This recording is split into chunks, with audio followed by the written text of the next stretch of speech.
Greetings, friends and family. Welcome to another edition of Just Reasoning Live, the show where we amplify your voice, the voice of the Caribbean community, the voice of the Black community, and discuss issues of relevance. So we have some special guests with us tonight. I'm one of your hosts, T-Dub, my partner Tex, Special, and Miss Sanders. We have a family affair tonight. Hey, where y'all laugh at? Miss Sanders, okay. All right, people. How was the week? How are things going on? How's life? How life treating? How you managing in this COVID world? How things? Well, let's ladies first. Yeah. Miss Sanders, have at it. Miss Sanders, how was your week? How are things going on? Well, here comes some long on speech. my personal side, it is going well, of course, considering the support that I have from my family and those around me who are of the world. However, on my professional set, it's very shaky because I am a educator. I am a high school counselor, and I am working summer school. Getting ready to embark upon my last week of summer school, and then embark on the fall semester as of next Monday. So right now, just during these times for any educator, it is just shaky times going within uncharted territory. Well, you know what? Let's start off there. If you can just kind of introduce yourself, state generally what you do professionally, and then we'll, get into the discussion from there. My name is Raquel Sanders. I am by profession a high school counselor, as well as getting ready to embark on a higher component of licensure of professional counseling. But I've been in the profession of education for 22 years. 10 of those years I have been a high school counselor, and 2 of those years I was an elementary school counselor. And so for me, being a counselor, being an educator is a part of me. That's what I love. So everyone that knows me knows that that's something that is just within my spirit. Right. Something I can't live. So. Yeah. So the reason why we wanted to have you on, for this Just Reasoning is, we're coming up on time to, what is normally back to school time. And as we know, for the past, since February, March, our whole world has been turned upside down with this COVID-19 coronavirus, with business shutting down, school shutting down. And I think many people had thought that we were kind of beyond this. That's how people were acting anyway. And then there have been, with New York initially being the epicenter, New York also being like the media capital. So all attention was focused on New York. Once New York got their situation under control, and I think people just say, okay, this is over. Let's get back to doing what we do. And so now here in Texas, where we have one of the worst outbreaks in the world. Once New York got their situation under control. I'm hearing a bad echo. I'm hearing everything I said twice. Anyway, so with that said, as we approach back to school, from a leadership standpoint, from the president on down, there's this, forcing people to say we must reopen schools. Never mind the things that have to be done to make the environment safe. They just say that we must reopen schools. So as an educator, somebody who works in that environment, what do you see as the biggest challenges today to opening schools and letting everybody back in with hundreds of kids and teachers and administrators? What do you see as the biggest challenges that await, our school system? The largest challenge is for those who are not in the classrooms with us and those who are not in ground zero as it pertains to a child, whether it be daycare center, whether it be public school arena, whether it be, and I would emphasize the public school arena because we are the most highly disenfranchised people. And what I mean by that is that when they are thinking about opening the schools, there are so many decisions that are being made without the consideration of the educator. If you've noticed, you will hear a lot of districts speaking from different subsets. They talk about 3 programs. They talk about one that's a virtual program in which all of the students are going to be online as well as the teachers, okay? Then you have one that's a face-to-face in which the students are going to come back in and the teachers are going to come back in. Then you have the one that seems to be, to me, in a lot of ways, one of the most political ones is the hybrid, where you have face-to-face and you have virtual. So for me, the hardest thing for us is for us to come in and realizing that every school's mission is to talk about or make sure you ensure the safety of the environment. You cannot ensure the safety of the environment when we do not have the necessary resources to ensure the safety. So for me, at the end of the day, there are a lot of factors that aren't being considered. Number one of the factors is not being considered is the amount of instruction we are going to lose anyway, regardless if you do hybrid or face-to-face. But if you do face-to-face, like for example, in a lot of districts that have the hybrid, they are actually planning for 2 levels of direction. I need people to understand that we are planning for the school year after year. We are planning for your children's education in January of the year of the August before they come.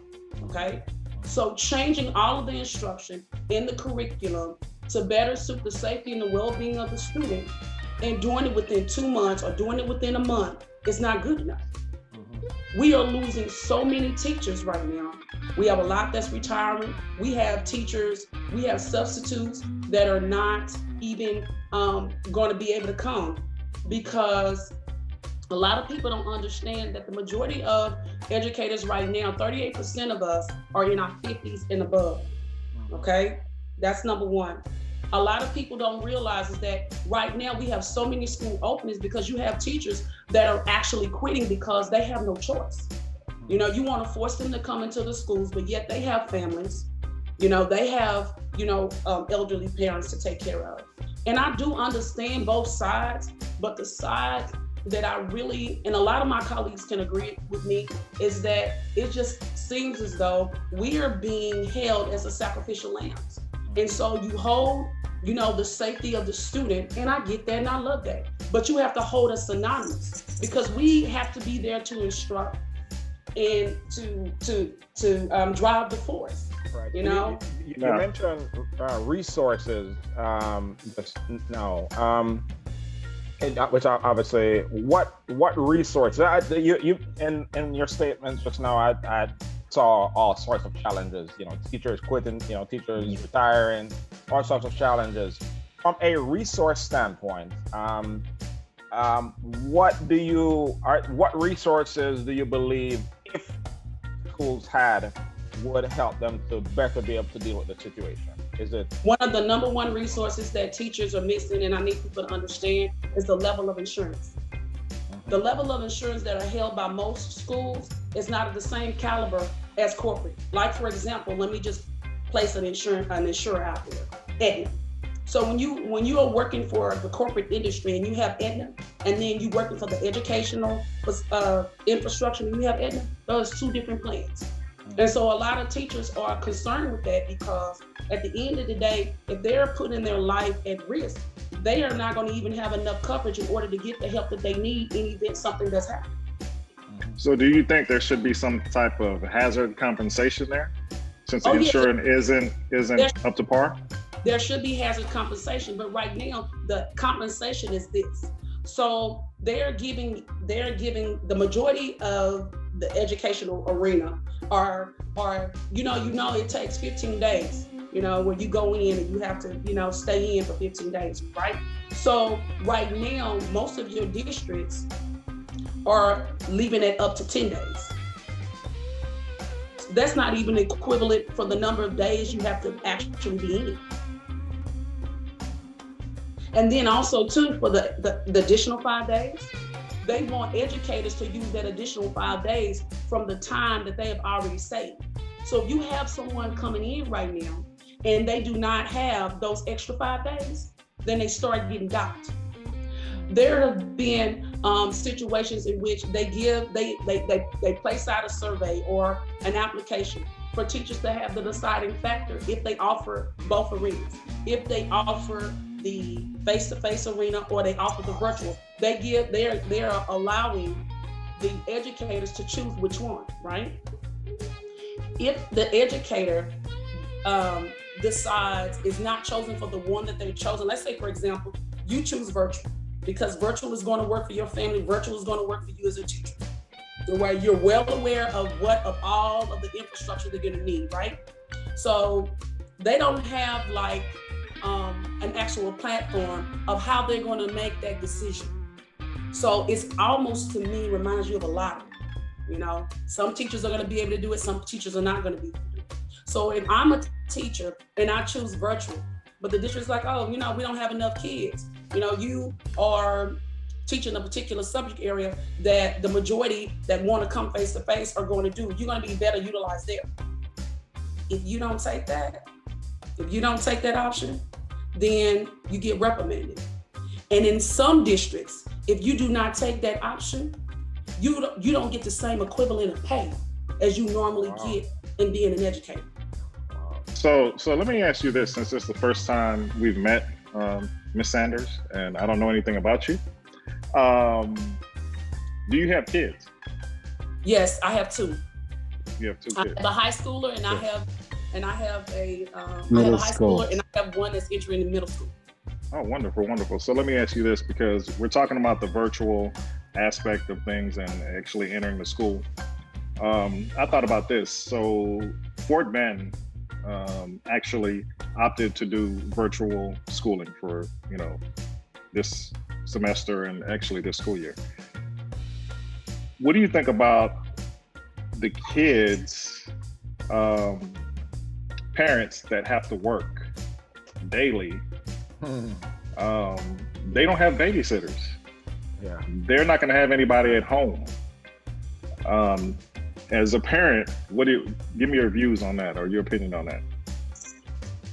So for me, it's a situation in which almost the parent and the community and your individual variables, you have to make the concise decision. I just so happen to be in the educational arena in which I have that support, whether it be from my colleagues or my family support, okay? And for me, it's almost like, I don't think people understand how the parameters in which we are undergoing. It's very different. Like, for example, most of our classrooms are not even equipped to be in the social distancing. It's not even equipped.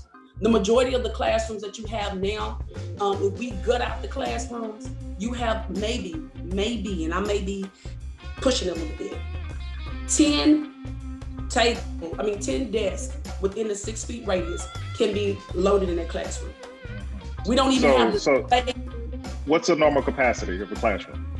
The normal capacity of the classroom in high school, the normal capacity is 30 per period. 30. So they're going to reduce that to 10. Okay, all right.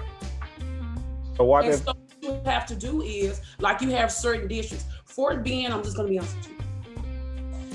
In dealing with what we're dealing right now with the pandemic and the amount of people that we have lost, and the amount we have lost educators, we have lost students, we have lost different people for different arenas. Fort Bend, to me, took the data and they did what they needed to do on the data. Because in order to do quality instruction, you have to have planning and time and manpower in order to deviate that quality instruction. I don't think people really are taking in that. Now, I do understand, like, for example, there's a neighboring district that is still trying to make the decision on whether or not they're going to be virtual or not, right?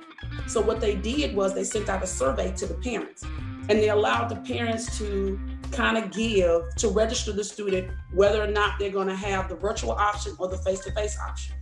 So right now you have the middle schools and high schools and elementary. Elementary is a little bit trickier, but for high school, you basically have to have two different buildings. You have to have a virtual building and you have to have a face-to-face building. So let's say, for example, your particular high school, most high schools sit, I'm just gonna say on a good day, at least 3,300 to 5,000. Yeah, a lot of kids.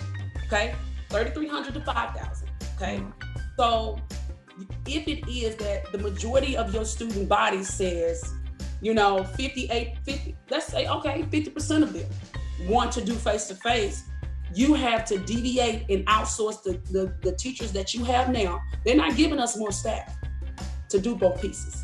They're not giving us more staff. So you have to deviate the staff in order to justify it. And the deviation of the staff is going to be contingent upon what types of courses these particular students need. And so it is a very, to me, it's uncharted territory. But at the end of the day, what's gonna end up happening to these particular districts, they're not gonna have enough space in order to be conducive to the number of students that have requested to be in a face-to-face option. Then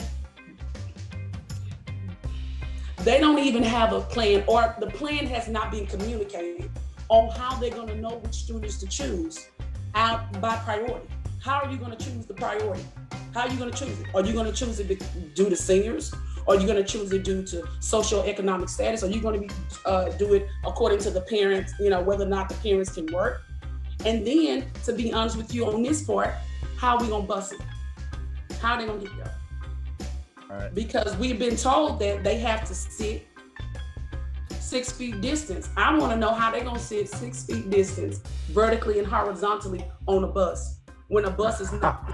All right, I didn't think about it. I've actually I got some experience in that. It's every other seat staggered, but yeah. So, Staggered. yeah, every other seat staggered. So you won't have more than maybe 10 kids on the bus at most. It just, that will absolutely not work. That brings up all sorts of challenges. We're definitely not prepared for this. I mean, so ultimately, whose decision is this? Is this the district's decision? Is it the governor who just says this is what it's going to be? TEA, does their from own? what I understand. So at the end of the day, there are so many parameters with that political ball that is unreal, okay? So you have, for Texas, the Texas Education Agency that gives the recommendations and suggestions.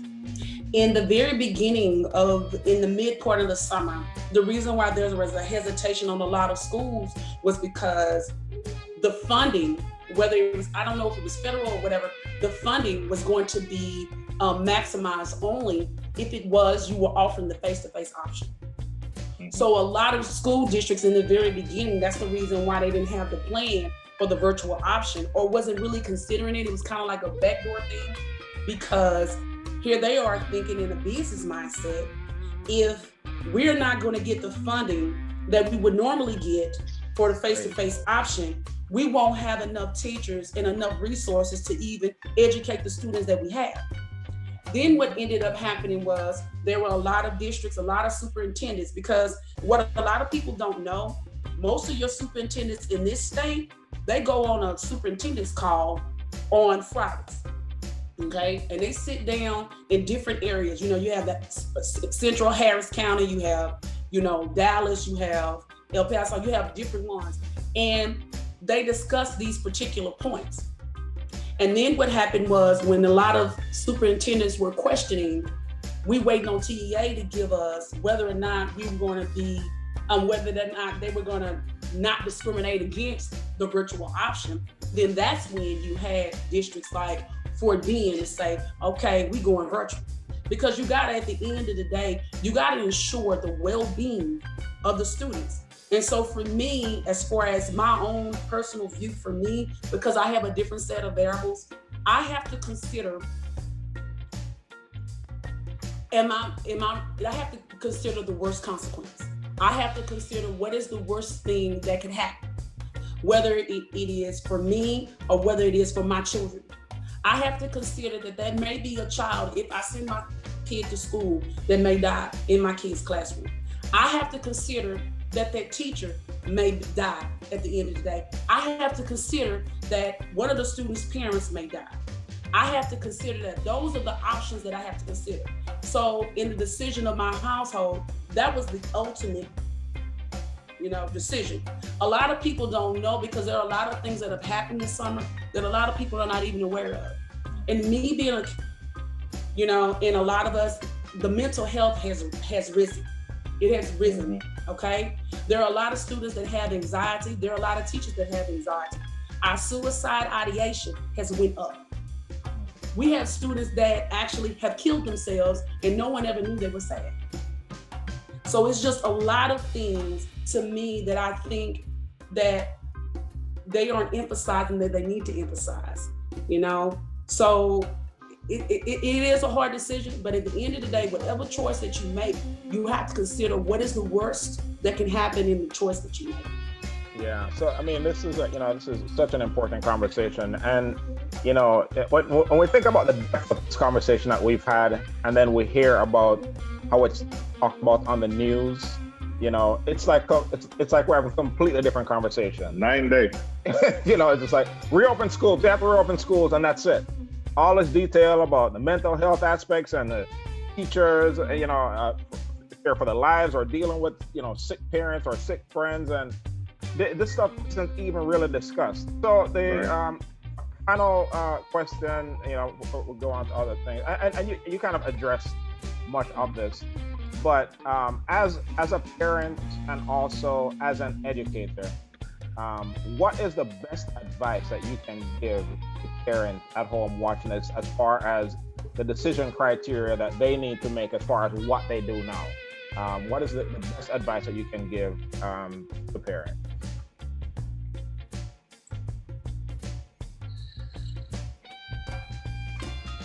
You have to have faith. You have to have hope that it is going to get better. You have to weigh your child's well-being and safety, and you have to weigh who is going to be there to accept them too. I know it's hard as a parent, because I'm a parent. I get that, but we are not prepared to ensure the well-being and the safety if the student comes in the building. No one can guarantee you the safety and the well-being of your child.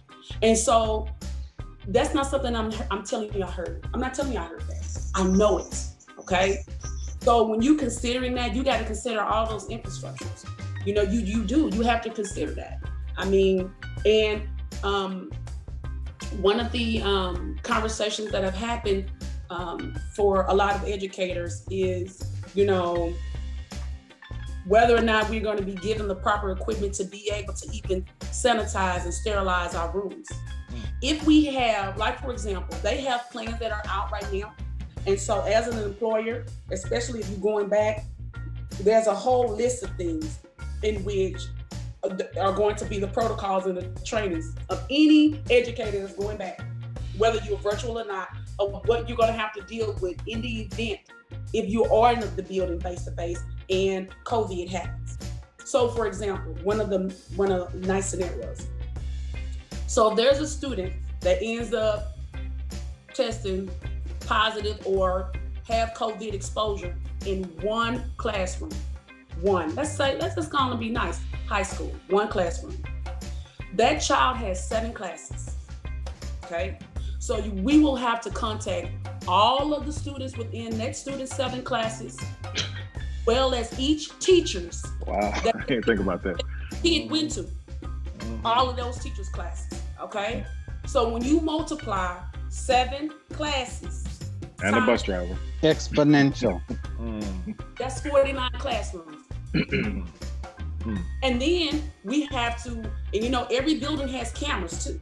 So those cameras and everything are gonna have to be tracked to see if the kid has ridden the bus, how the kid got their lunch, when did the kid walk down the hallway, which restroom did the kid go in.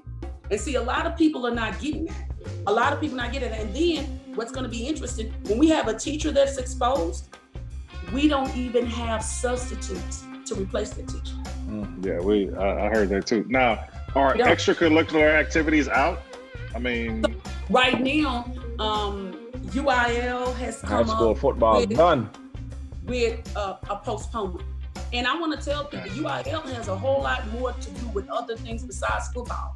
You have UIL for debate. You have UIL for that's true.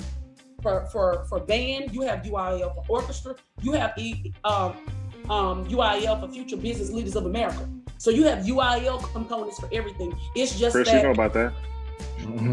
It's just that, yeah, my last was one of the best in the state. But the timelines are different. So how it's going to affect a person in playing football and how it's going to affect a person playing soccer is going to be different entities. Because you know, soccer goes mid-drift and then football is in the fall. But they have postponed that. And they have given the recommendation of the postponement until after September. So for me, I'm trying to understand why we opening up any buildings in August. I'm just gonna be honest with you. It's gonna take us, really and truly, it's gonna take us the whole month of August to even meet or attempt to meet the quality of instruction that's needed. Understood. And this is not for anybody in particular, but if anybody watching has any resources on basically childcare or anything like that, please send it to us so we can share, because one of the biggest aspects that I'm hearing from people, and I'm looking at questions here, are okay, like Fort Bend, for example, all online. People gotta work. I gotta work. Yep. People gotta work. So you know, what's gonna happen to their kid, you know, during the day? You know, what resources are available? And the other thing is, this is for you, Ms. Sanders. And then it's not going to be free. Whatever resources are going to be exactly. Free, you know, so there's going to be expense there, and then Ms. Sanders is giving a point of view from a public school view. Are there differences in the private sector that you think that would be better? Yeah. Okay, talk about that. Talk about that real quick. The reason why in public schools is totally different. It's totally different than private schools is because private schools control who they accept, who they don't accept, and every single piece of funding that they have. And with that being said, for some reason, their community partnerships are very different than public schools. And then the amount of students that they have is easier to manage as well. Okay, so I'm even in my professional counseling arenas and some of my friends, which is interesting. You know, there's a different type of conversation that private schools have had as public schools have had. Yeah, I would imagine so. Yeah. It seems to me, in some of the ways, and just from some of the people that I have spoken with and trying to get good ideas with, they relied on that particular cohort of the organization in which they serve. You know what I'm saying? A lot of your private schools are linked up with churches. There's no separation of church and state for them. So they are able to tap into a whole lot of resources without having to always go through so much red tape. The reason why it's so hard for public school to get the same amount of resources is because of a lot of the red tape. The finances aren't readily available. And a lot of the extra political agendas we have to go through. I'm just going to be honest with you. I'm just going to be totally honest with you. I see it. Yeah. Yeah. Yeah. So, thanks for this very important conversation. I mean, I've left this conversation with like 1,000 more questions. Yeah. I mean, we could do this for like hours. we can. You know, because you know these are questions are coming in. So We'll definitely take note of all the questions and try to address them. Yeah, this, I just think that, that's why we have this forum, to really explore issues, because it is not covered at this depth in, national, and there are millions. Totally different conversation, like you said. Yeah. Exactly. Who need to make this very important decision. And then on one hand, you have the education of my child, you have the safety of my child. I have to go to work. What I'm going to, I can't work from home. All these are real issues. I mean, it's like, it's almost like 2020. We just need to call it, like I can, you have a bye week, or it just didn't count. Just call it a mulligan. A mulligan. 2020 is a mulligan. Whole year. Yeah, just scratch it. Don't even add it on to your age. Whatever age you were at the beginning of the year, you're still that year.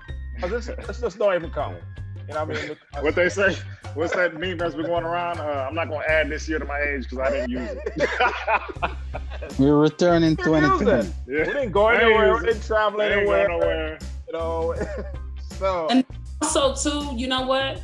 There's a different type of, with the level of the pandemic that we are in, that affected our whole entire, it wiped out all of our plans, really and truly. I'm just going to be honest with y'all, it did.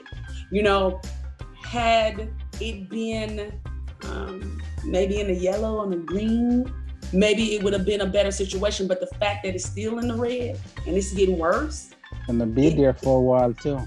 It changed the fabric of what we had planned. I'm just going to be honest with you. So now it's kind of like, in a lot of ways, everybody's walking in the dark, trying to find a light of reason. They're looking for some just reasoning. What I did there. Ms. Sanders, thank you for the great insight. We're going to talk about some other things right now. You're welcome to hang out and reason with us. Yeah, definitely. That they don't like to just hear a bunch of men talking. Yeah, they want the ladies. Yes. Okay. We have people online also saluting you, Miss Sanders, for still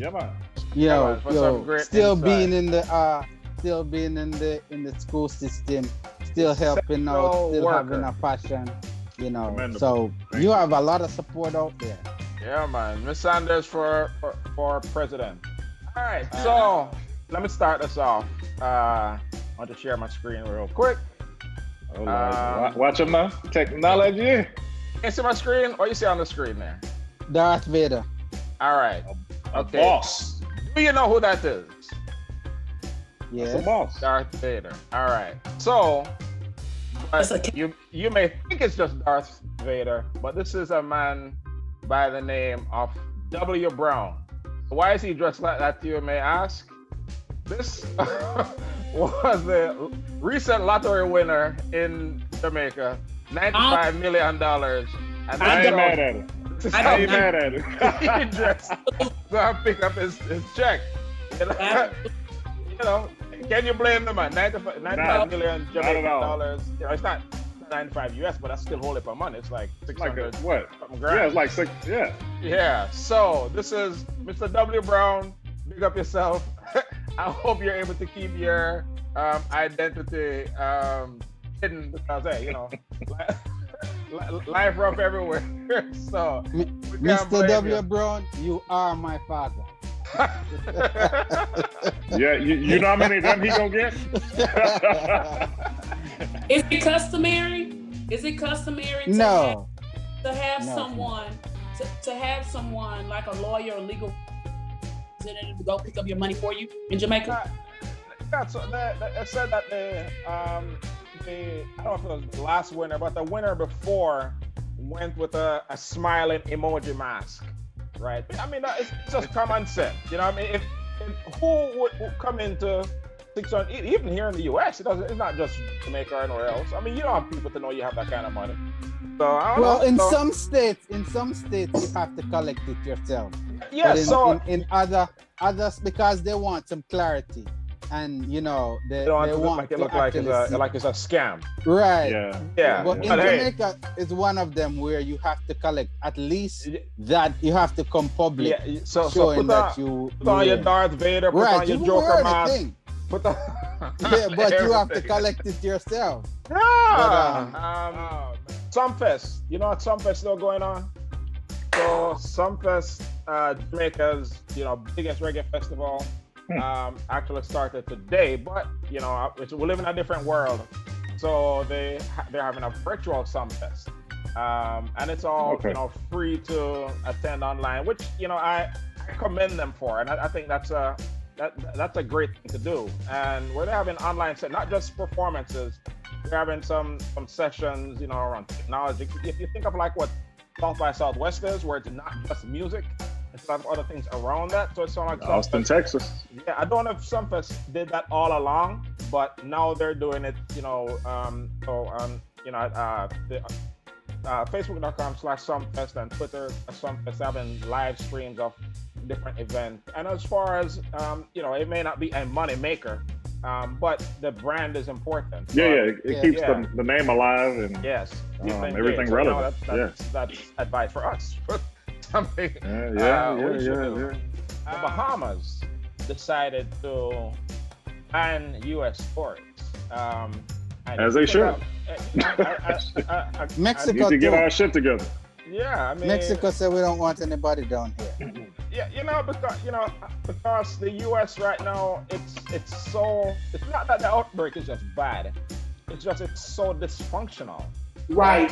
People can't make, people fighting against people, and everything is political. Yeah. So they're putting their population at risk, and that's a decision that Jamaica are going to have to consider, because Jamaica just recently opened up, and for everybody, lock it up.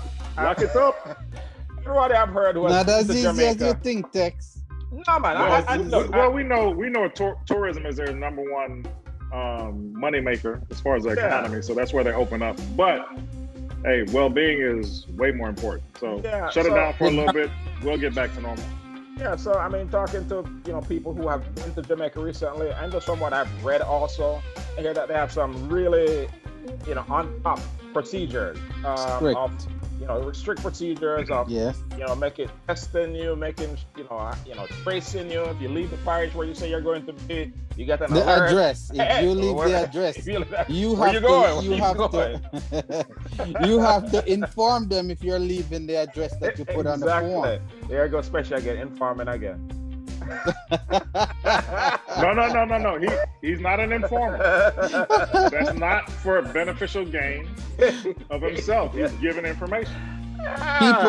People are saying that COVID right now is one of Jamaica's biggest importer, because most of the cases that they have down there, spans from people that are visiting the island. Of course. And they're really worried about that.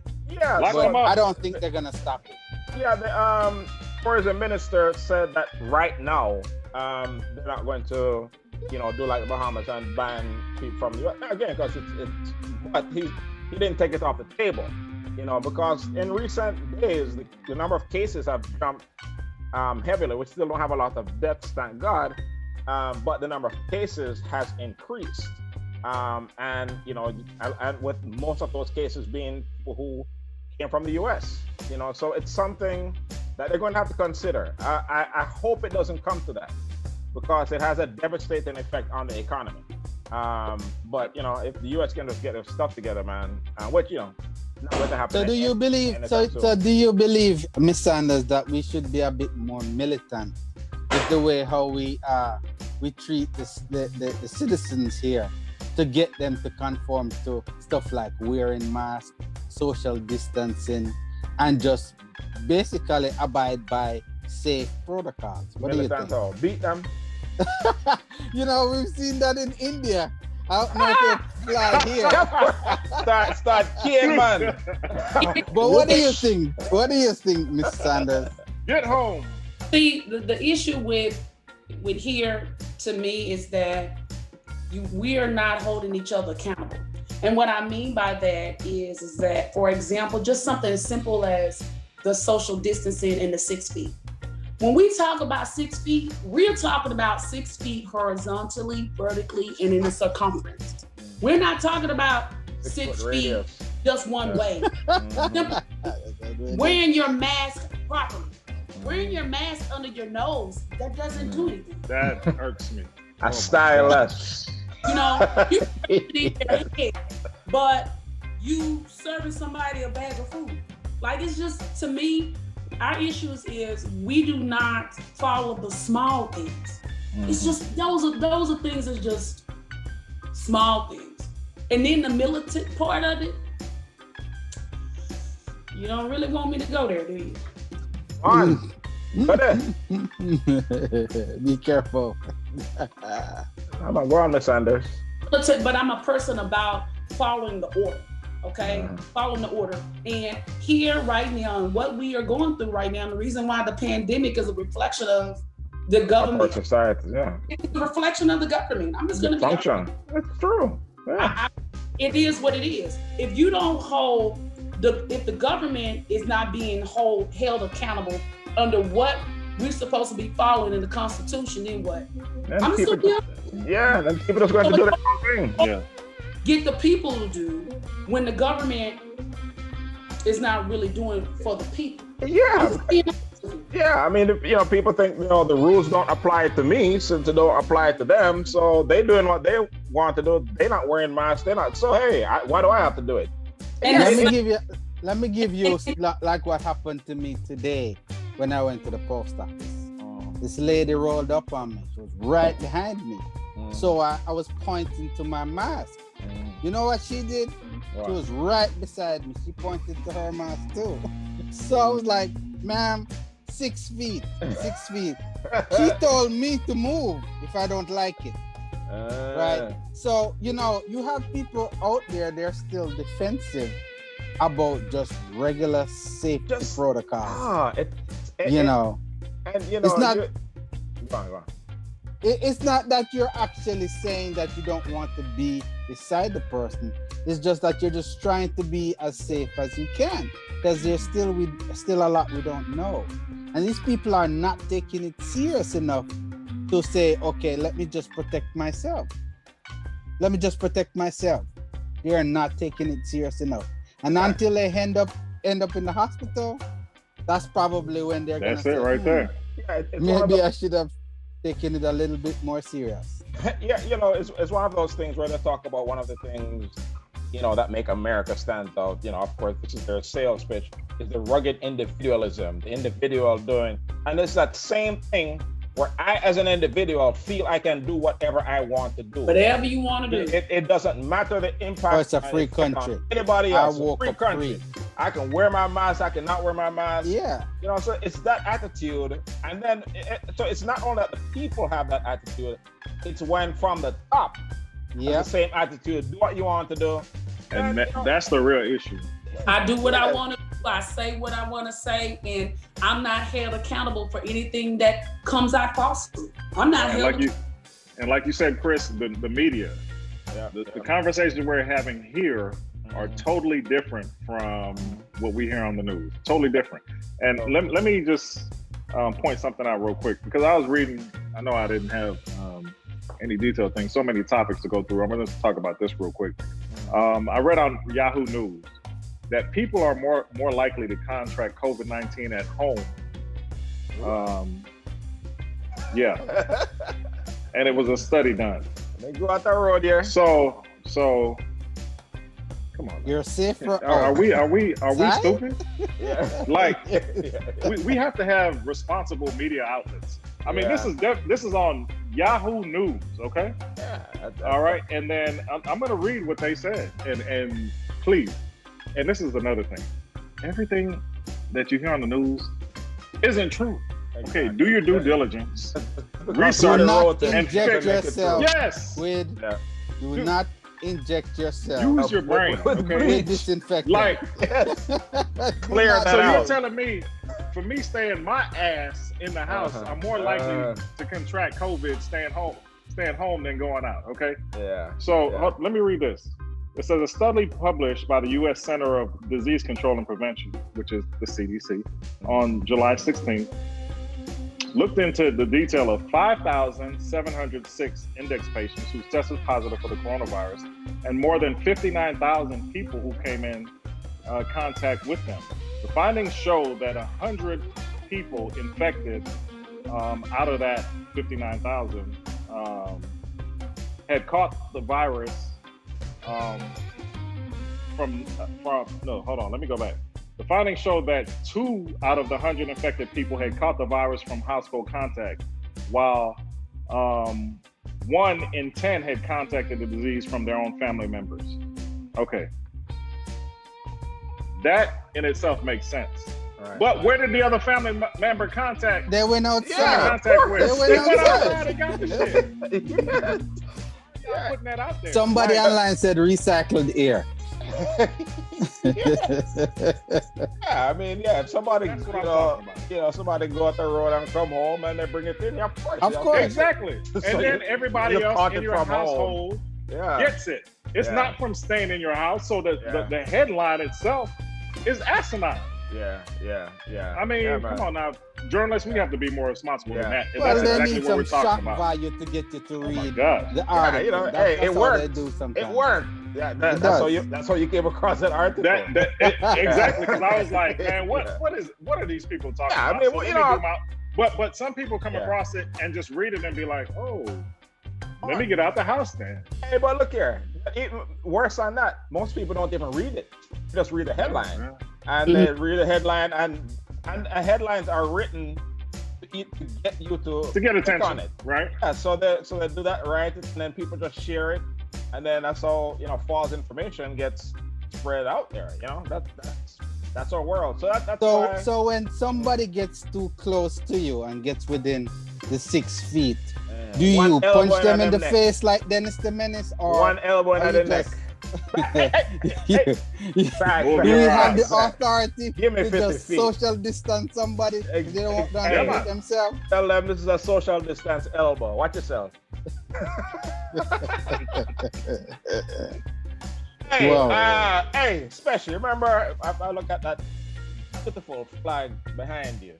You remember Festival? Jamaica strong. Yeah. I mean, when I was living in Jamaica, festival used to be a big thing. I mean, I don't know if it's just because I'm not there anymore. It still is. But it seems like it's kind of getting back there, right? And so the Festival Song Competition. I was actually looking over our list, and there's some big songs that we all know that have been the festival winners. Yes. Bam Bam from Toots and the Maytals, Sweet and Dandy, Cheerio Baby. Yes. Last one I remember Eric before Donaldson. the last one I remember before I left Jamaica was Singer Stewart, Knowing Better Than Yard, right? So it used to be a big deal, and so I think it kind of fell off a little bit, but it may be my perspective not living there. But this year's competition, I believe that the powers that be also realized that it was falling off. So there are some big guns that are competing this year. But they had the live competition. Bush is going to be the winner. I call it from long. No. Just like Bush is going to get the Grammys. Yeah, that is so bad. Because it's Bush. No, just because it's Bush. Because it's Bush. You heard the song? Have you seen the video? Of course. And I've watched both videos. They're better videos and they're better songs. We'll see. This is how you're biased. Which song is better? But this is how you're biased. Have you heard all the songs? What Bush did to your text? What Bush did to you? Have you heard all the other songs? Bush was in my top 3. I've listened to all of the songs. They have an album on Spotify. So there are some good songs. The Freddie McGregor song. I haven't heard all of them, but I've heard a lot of them. The Freddie McGregor song is good. There's another one from Papa Michigan. Michigan and Smile. He has a good song on there. A youth named Extra Big. I've never heard of him before, but his song is good. I think there are 4 songs. A few of them are soca. Soca having a business in Jamaica Festival. Jamaica Festival. Yes, there you go. Nah, take that going to Trinidad. Hold on. Let me go through. Let me pull up this. Can you? Could we share some of the songs? Can you show that content? I can play the names. I can play the names. Yeah. Show So the names. I'm gonna tell you a song that's better. I'm gonna tell you. I want to know what Buju do to you. But I love Buju. before, all right. before in the early. The winner will be decided Sunday when Buju win. You want to make another bet? So Hold on. and if he wins, it'll be political. Make another bet. You already got to own One your buck bucket. left. Let's say your song that's better. No. Lust, What's Wave the the bet? Flag. That's a better song. That's all right. That's a, What's the if you're bet? at a festival, you What's want the to hear bet? that Buju song or you want to hear that Wave? What's on, the man. bet? See, that's the Trini. Clip the song. Trinity. Why not this? All All right. let's So play the Buju bet. song. a What we bottle betting? a bottle of white Hennessy. Look here. All right. If Buju win, so we're going to play. Gone enough. All right, let me play the Buju song here. Hold on. Yeah, I want to hear this. Yeah, let the people make the decision. The chorus line always tells the song. But you know what? I didn't listen to 90% of the songs. What I do wish is that No matter so you where just gonna cut me off. I go, I am a Jamaican. Yeah. Papers I have to show, 'cause I am a Jamaican. No matter where in this world I go, I am a Jamaican. We're going to just get to this. Papers I have to show, 'cause I am a Jamaican. I have Jamaican. Okay, let me not get too biased and play the whole thing. 'Cause I am a All right. Jamaican. So that's the Buju song. The Freddie McGregor song. I play a little bit of that. And play the JUT. intro kinda- JUST. The who? The Lust? JUST, yeah. I don't have it down here. So I'll get this play. There you go. That's some BS. That's that shit. Hold on, this is the Freddie McGregor song. I didn't put this on the just I'm on that.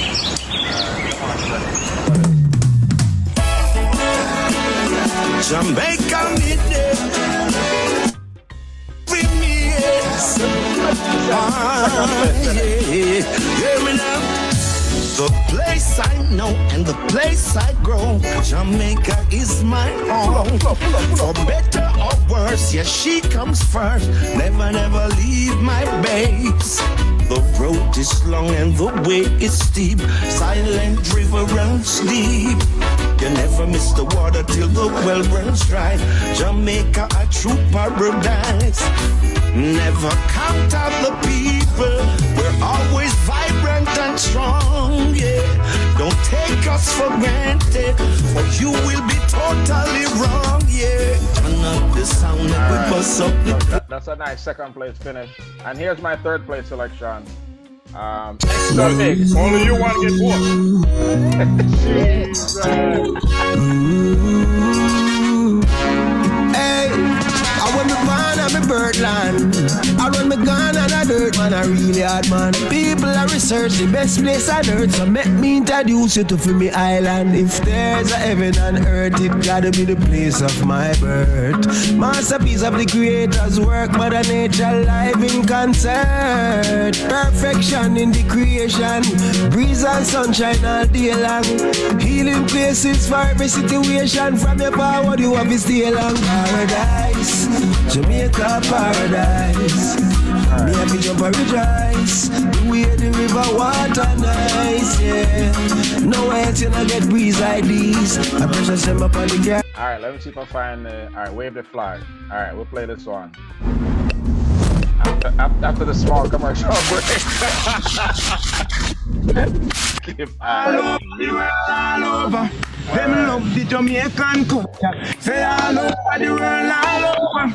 Them a shout out Jamaica, Jamaica. All over the world, all over. I like it. Lost representing the black, gold, and green. Push them up. It is a nice song. Wave the flag them high, high, high. Wave the flag them high, high, high. The Jamaican team, see them rolling by. Wave the flag them high, high, high. Wave the flag them high, high, high. Say all over the world, all over.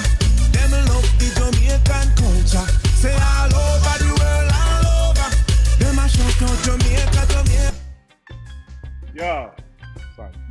All right. So that's a bad tune. All right. So let's say those are the top four. The ones four we just played just now. Give me your top three in order. Special. Miss Sanders. Well. Let the ladies go. Let the ladies go. Miss Sanders. Well, Sanders. of course. I mean, I'm not gonna act like the Buju is not the best. Out of those, yes, Buju is definitely the best. I like the Lost song. All right, and cool. The Freddie McGregor also. All right, so Buju, Lust, and Freddie in that order. Yes. All right, Miss Sanders. We already know Texas have Buju last. I don't know what Buju doing. Who was the second one? Freddie McGregor. Was Freddie McGregor. Freddie McGregor.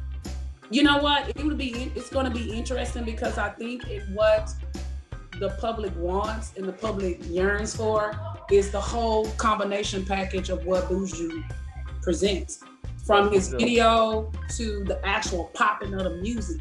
Yep. All right. So, the second, but I'm gonna be honest with you.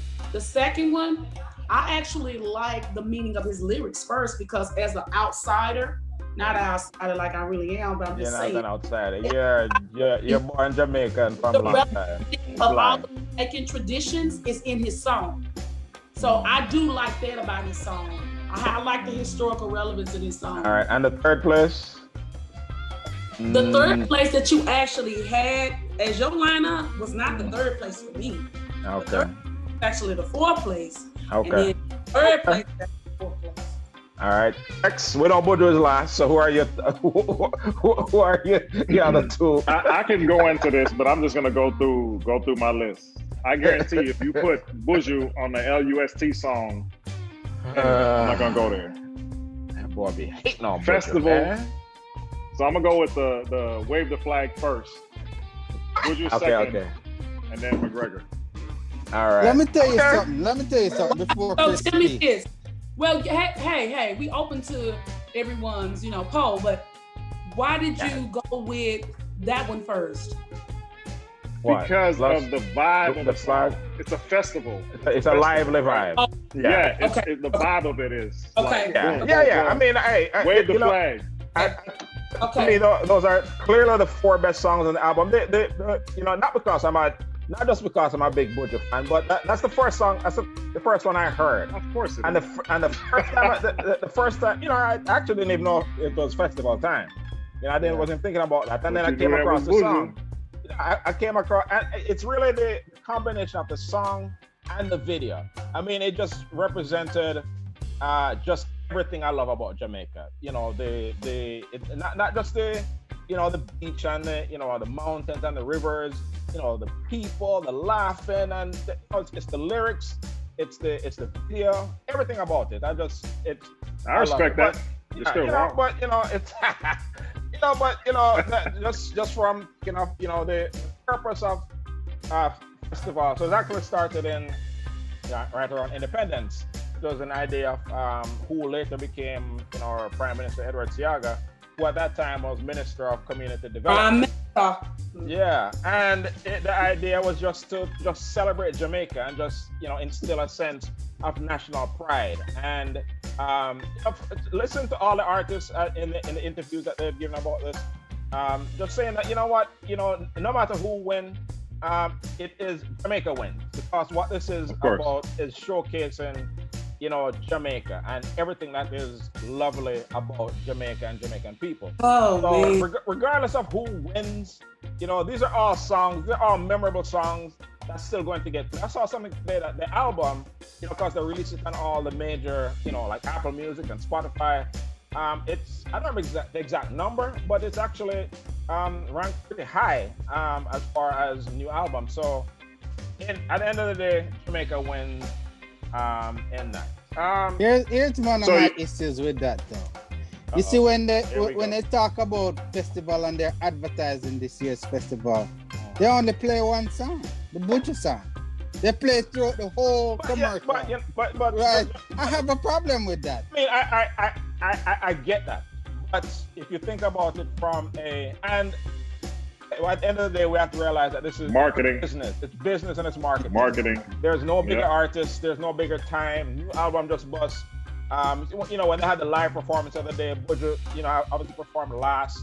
But you know, that's how it goes. That's how it's going to be. He's the biggest artist in the competition. So we're kind of, and if the song was trash, then yeah, that would be more relevant. But I don't know. I think.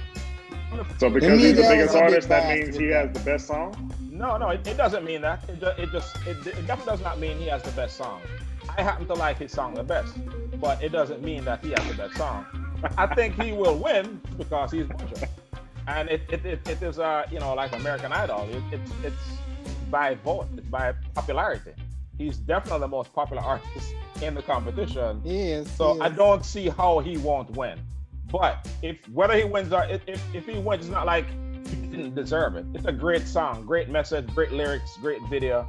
You know, Mark Mary, big up yourself. Coming on Yeah. Just Reasoning next week. Hey, you know, he was supposed to be on the Daily Show. I think it Oh, was really? yesterday. Yes. So, you know Look what? for the video. All right, so we have this poster on the Just Reasoning site, but he was on the Breakfast Club. He was. I saw that. 2 days ago. A 1-hour interview. When you get a chance, just go to justreason.com and look up Buju Breakfast Club. Beyond being a great artist, he's a real deep thinker. And you're going to leave that watching that interview, you know, he's going to put a lot of stuff on your mind. So take a 1 hour of your day and watch it one of these days. It will be worthwhile. Definitely. Last topic, and it's not going to be an in-depth discussion, but we have to pay tribute to a real icon who passed away last week. John Lewis, Congressman John Lewis, passed away at age I 80. think it was 80. Yeah. Yeah, and you know, to call him a congressman doesn't really do it. That's what he did for the past, 30-something years of his life. But this man has been, a civil rights fighter, from he was 17, 18 years old. And, Marching with Doctor.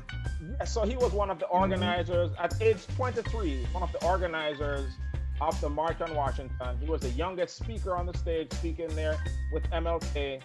The man has been arrested many times for protesting for civil rights. He has been over 40. He has been beaten by police. He has been beaten by angry white mobs. Doing lunch counter sit-ins, doing bus boycotts.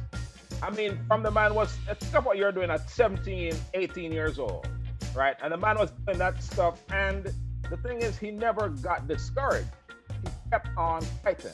And so, and as we fast forward to kind of what's going on today, I heard somebody say, I think yesterday, that people think that the civil rights era, which is something that came and gone, and then we got equal rights and everything was good, and we all move on. No, it's a continuing struggle. And his life is kind of emblematic of that. From teenage years to age 80, I mean, the man was in Black Lives Matter protests. And so, that they're talking to, hearing people, who knew him best in the past few days, just saying that one of the things that gave him life in his latter years was to see the Black Lives Matter protesters, the young people, the 17, 18-year-old people out there in the streets, because he was that same guy. And it kind of, gave him some joy that, this fight does not end, because this generation, people talk a lot of crap about the current generation, but they have it. Not everybody's conscious, not everybody's woke, but back in his days, not everybody was either. Right. So he can identify to them to say, the struggle continues, and these young brothers and young sisters are carrying on the battle. So Congressman John Lewis, and when you think about it, an era of civil rights fighters, they're dying out. They're dying out. Yeah, we're losing them. Vivian died, 4 hours before John Lewis. Right. But, we know people don't live forever. Their legacy will live on. We thank them for all their contributions. We thank them for what we learned from them. And what we can do as people is to carry the flag forward in the fight. The struggle does not end. I think, maybe some people got a little comfortable during the Obama era, saying, hey, we have a black president. That was good now. But that brought out something that, it's been there all along, but it just brought it out on Front Street. So if you aren't aware of where you live and the fact that we still have to go, you need to wake up. So Congressman John Lewis, civil rights icon, there needs to be a statue of that man somewhere in Alabama, in Atlanta, in DC. This is somebody who we're going to be reading about in our history books for years to come. We salute an icon, Congressman John Lewis. Anybody want to say something before? I just want to say he's a prime example that you can be political and still do the right thing. Absolutely. I read all these articles. They say politics isn't political and all this other kind of stuff. But this man, throughout his teenage years, like Chris said, up until the day he died, and a couple of weeks ago, stood for the equality of Black people. Okay, and he served as a congressman for 17 years. So don't tell me you can't do both. You can, be in politics since 1986. Yeah, you can be in politics and still do the right thing. Okay, so like Chris said, I echo those sentiments. Salute. Yeah, and go on, Sasha. Well, he's what I call a prime example of somebody that you can use to show your kids, look, you're never too young for the fight. Exactly. You're never too old for it. There's a lot of people I know in their 40s, I'm too old to go out and demonstrate. I can't be bothered with that. I'm not going to vote. They're trying to take themselves out of it because they think they're too old for it. Here's a prime example of a man, 80 years old, still in the middle of the fight. He's still out there marching. He's still, in Washington speaking, making sure that we're getting what we deserve.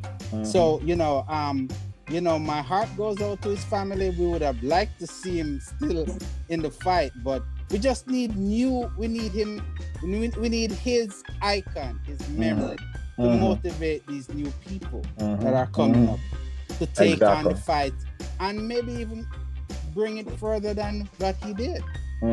Yeah, that's we have to and pass the baton, right? So pass the baton and we have to carry it forward. Dwayne mentioned something about he being he was an activist who became a politician, because that's how you get things done, right? Ultimately, it has to translate legislation and law, but he carried that same spirit of activism with him. He didn't change to become just some regular politician. He was the same activist, and he cared, and one of the when he got within an inch of his life, in 1965 on Bloody Sunday, tear gas and beaten by police and what have you. It was for voting rights, and to people to have Black people to have the right to vote, and the Voting Rights Act, which he fought for so. Yeah, he fought very hard for it, and in recent years, the Supreme Court has kind of gutted different aspects of the Voting Rights Act, where states can kind of make their own rules without, without fair oversight. So you have to have an ID. You have to be present. You can't all mail sorts it of in. different things. And that's kind of what people need to understand. I hear people who are eligible to vote and don't vote. If you just realize what people have gone through to be able to vote, at the end, it doesn't matter who you vote for, but when you realize the people that have suffered, bled, and died, literally died for your right to vote, get your ass out there and vote. It makes a difference.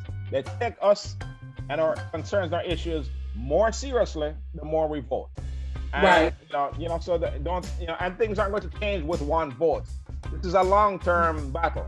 Everything I going to get. I remember after I became a citizen, the first election I voted in was 2004, with Bush and Kerry. And I was like, oh, there's no way Bush going to win. As terrible a president as he's been, there's no way. So I was excited to go and vote John Kerry lose. I'm like, man, I ain't voting.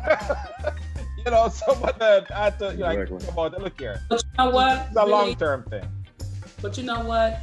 The factor of voting, and one of the things that we allow the media to over-sensationalize is just voting for the presidential election.